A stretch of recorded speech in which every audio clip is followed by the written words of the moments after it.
Hello guys, আসসালামু আলাইকুম। সবাই কেমন আছেন? আলহামদুলিল্লাহ, আমি খুব ভালো আছি। তো আমি একটু চট্টগ্রাম গেলাম খুব একটা ইমার্জেন্সি কাজে। তো এটা চট্টগ্রাম কমলাপুর, চট্টগ্রাম কদমতলী রেল স্টেশনে, ট্রেন স্টেশনের অবস্থা এই যে দেখেন কীরকম অবস্থা।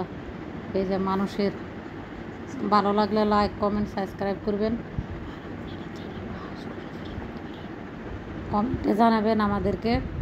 আর আপনি যদি চান তাহলে আপনি আমাদের হাউস টুরে ভিডিও করতে পারি। আবার আমাদের কাছে অনেক নতুন নতুন কন্টেন্ট আছে, প্লাস আমরা চাইলে লাইভ স্ট্রিম করতে পারি। আর যদি আপনাদের আমাদের ভিডিও বেশি ভালো লাগে, লাইক অ্যান্ড সাবস্ক্রাইব করবেন, আর বেশি বেশি করে কমেন্ট করবেন। কমেন্ট করলে আপনাদের আমরা হার্ট দিব কমেন্টে।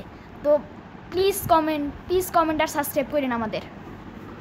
তো এই যে দেখতে থাকুন, এই যে কদমতলী রেল স্টেশন, মানে কী অবস্থা। এই যে মানুষ আর মানুষ, আসলে কি বলবো, আমাদের দেশে যেখানে যাই সেখানে ভিড়, সেখানে জনগণের অবস্থা, সিরিয়ালে দাঁড়িয়ে থাকতে হয়। তারপরও এই যে টিকিটের জন্য কত মানুষ দাঁড়িয়ে রয়েছে দেখতেছেন, এই যে কেউ টিকিট পাইতেছে না, কেউ পাইতেছে।